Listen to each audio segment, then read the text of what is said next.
I wonder. I wonder.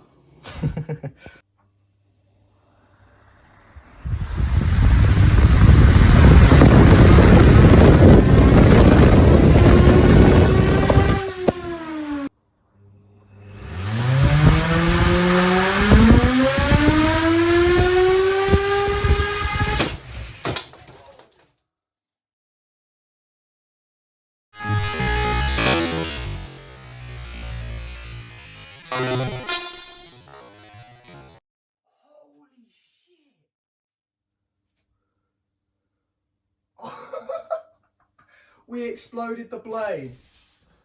Well, in hindsight, I think I may have overdone it a little bit. I guess that's the end of that. The motor got completely obliterated. The brush holder is just shattered. That's what it's supposed to look like. I can't find any of this bit. It's just vaporized it. Yeah, I think I need a new motor now. Also, where is it? Oh, there it is.